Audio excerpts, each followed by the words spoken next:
छोटी सी बात थी गुब्बारे की, तो उसके ऊपर मार डाला इन्होंने। होली खुशियों का त्योहार, रंगों का त्योहार, लेकिन राजधानी दिल्ली में यही होली एक परिवार के लिए मातम बन गई। एक छोटा सा पानी का गुब्बारा और उसके बाद जो भी हुआ उसने पूरे इलाके को दहला कर रख दिया। 26 साल का एक युवक तरुण, जो कुछ देर पहले तक होली खेल रहा था, आज इस दुनिया में नहीं रहा। अब सवाल ये है कि क्या अब दिल्ली में त्योहार मनाना भी खतरनाक हो गया है? क्या एक गुब्बारे की कीमत अब किसी को अपनी जान देकर चुकानी पड़ेगी? और सबसे बड़ा सवाल अब ये उठ रहा है कि आखिर इस पूरे मामले का सच क्या है। आइए आपको पूरी घटना शुरू से समझाते हैं। नमस्कार, मेरा नाम है कनिष्का और आप देख रहे हैं जी न्यूज का डिजिटल प्लेटफॉर्म। दिल्ली के द्वारका इलाके की उत्तम नगर की जेजे कॉलोनी में होली के दिन शाम 4 बजे के करीब एक छोटी सी घटना हुई। एक घर की बालकनी से पानी का गुब्बारा नीचे गिर गया और बताया जा रहा है कि गुब्बारा सड़क पर खड़ी एक मुस्लिम महिला पर जा गिर गया। परिवार का दावा है कि गुब्बारा गलती से गिरा था और तुरंत माफी भी मांग ली गई, लेकिन आरोप ये है कि इसके बाद मामला शांत होने की जगह भड़क गया।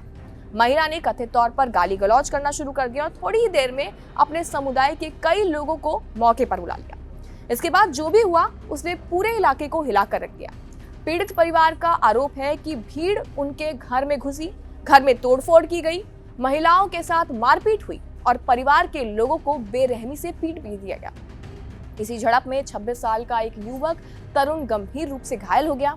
उसे अस्पताल ले जाया गया, लेकिन इलाज के दौरान उसकी मौत हो गई। और यहीं से ये मामला एक झगड़ा नहीं रहा, बल्कि पूरे इलाके में तनाव फैल गया। हालांकि बता दें कि तरुण की मौत की खबर जैसे ही फैली, इलाके में गुस्सा फूट पड़ा। गुस्साए लोगों ने आरोपी के घर के बाहर खड़ी एक कार और बाइक में आग लगा दी। शुक्रवार को बड़ी संख्या में लोग उत्तम नगर ईस्ट मेट्रो स्टेशन के पास जमा हो गए और विरोध प्रदर्शन शुरू कर दिया। प्रदर्शन इतना ज्यादा बढ़ गया कि नजफगढ़ रोड पर कई घंटों तक जाम लग गया। बजरंग दल और विश्व हिंदू परिषद के कार्यकर्ता भी विरोध में उतर आए। लोग सड़कों पर बैठ गए, नारेबाजी शुरू हो गई और यातायात पूरी तरह से ठप हो गया। हालात इतने ज्यादा बिगड़ गए थे कि कई एम्बुलेंस तक जाम में फंसी रह गई। तो वहीं स्थिति को देखते हुए दिल्ली पुलिस के आला अधिकारी मौके पर पहुंचे। इलाके में भारी पुलिस बल तैनात किया गया। प्रदर्शनकारियों को समझाने की कोशिश की गई, लेकिन जब लोग हटने को तैयार नहीं हुए तो पुलिस को हल्का बल प्रयोग भी करना पड़ा। इस मामले में अब तक 4 आरोपियों को गिरफ्तार कर लिया गया है और एक नाबालिग को हिरासत में भी ले लिया गया है। पुलिस इलाके के सीसीटीवी फुटेज खंगाल रही है और गवाहों के बयान भी दर्ज कर लिए गए हैं, आपको बता दें।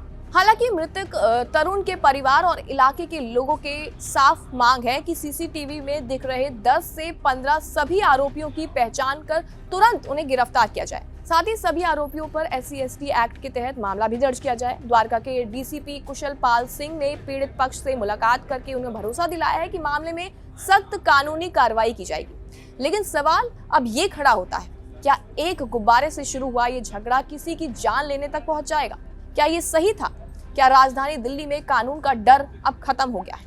और सबसे बड़ा सवाल, क्या तरुण को न्याय मिलेगा या ये मामला भी वक्त के साथ ठंडा पड़ जाएगा? क्योंकि एक परिवार आज भी यही पूछ रहा है, हमारा बेटा वापस तो नहीं आएगा, लेकिन क्या उसके हत्यारों को सजा मिल पाएगी? क्या लगता है आपको इस रिपोर्ट के बारे में? कमेंट सेक्शन में अपनी राय जरूर दें और तमाम ऐसी जानकारियों के लिए बने रहें न्यूज़ के साथ।